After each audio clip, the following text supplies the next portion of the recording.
Hello, everyone, and welcome to the 33rd Sunday of Ordinary Time. And just reminding you, because I'm going to be out of town, we're pre-recording these a few weeks before, so just trying to hit them one at a time. So sorry if they're not as clear or polished, but we're just trying to get you something. And so we're at the 33rd Sunday of Ordinary Time. And Jesus, people are asking, when is the kingdom coming? When is the end? This, that, and the other thing. And we discussed weeks before that Jesus is the kingdom. Okay, so in a sense it started. But then when is the end coming?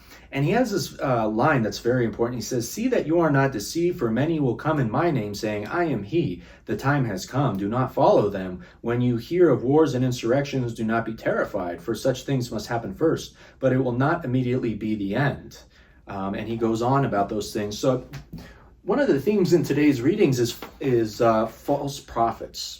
And the world is full of, it's always been full of false prophets, but now because of the kind of technological and communication revolution that we're going through right now, they can get their message out so much easier. And so it's really good that we review, how to keep ourselves safe from false teacher, from wolves, basically. We're sheep and we want to stay away from the wolves. Founding one's own religion is a very profitable business these days, especially in the United States. And I won't use any names or go into any examples, but it's just something that can happen.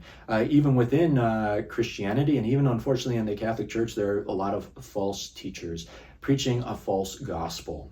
And so how are we protected by this? Well, Jesus set up a church, and this is very key. Because a lot of people, even Catholics, are like, well, I love Jesus, but I got a problem with his church. Well, I'm sorry, they're a package deal. Okay? If you love Jesus, you can't really love Jesus and have to admit that he was pretty flawed if he founded this church. All right? He knew the church was going to be flawed. So if you're saying, I don't want the church, you're saying, I don't want what Jesus was going to give me. I reject Jesus's bride. That's a problem.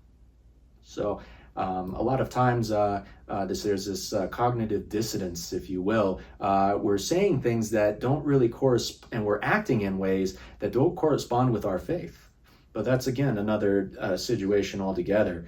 Jesus founded his church in order to protect us from these false prophets. Okay, and this is the way he did it. Remember that revelation is given to us in two modes, if you will, in sacred scripture and in sacred tradition.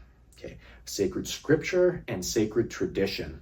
Okay, so, and then the way that those two are properly interpreted, because we've seen a bunch of people interpret sacred scripture in kind of crazy ways. We've even seen people interpret the tradition in crazy ways, using tradition with a small t as big T tradition. In other words, there are traditions in our church that are nice, but they're not necessarily infallible and they can change. Whereas traditions with a big T cannot change. And sometimes people get that mixed up, actually on both sides of the political spectrum, which is quite interesting.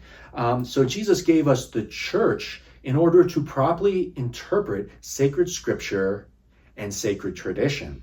The way I was taught it, I can't remember if it's grad school or seminary, is basically you have a stool with three legs. On top of the stool, you have truth. And it's supported by the three legs of sacred tradition, sacred scripture, and the church. Okay?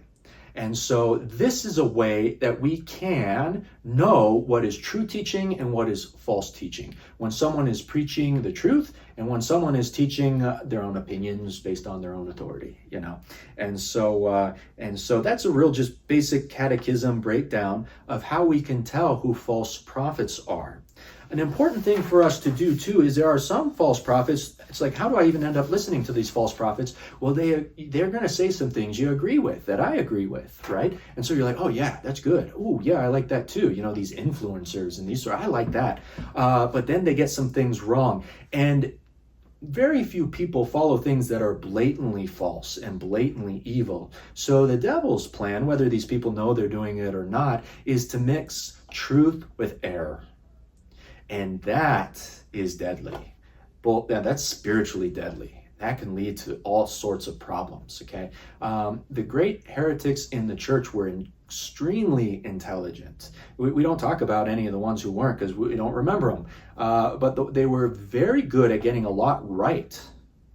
but they just snuck a few things in there that were really off. And you can see why so many followed them, which is why it's so important that we look to the authority of the church, the bride of Christ, to keep us on the right path. Despite our opinions and despite our feelings sometimes, we have to stick with the truth. So as we approach the table of the Lord today and we receive Jesus, let us ask Jesus to keep us safe from false prophets and to do an examination of conscience, to see, okay, who am I following, who I like what they're saying, but I really have to admit some of the things are off. None of these people are God.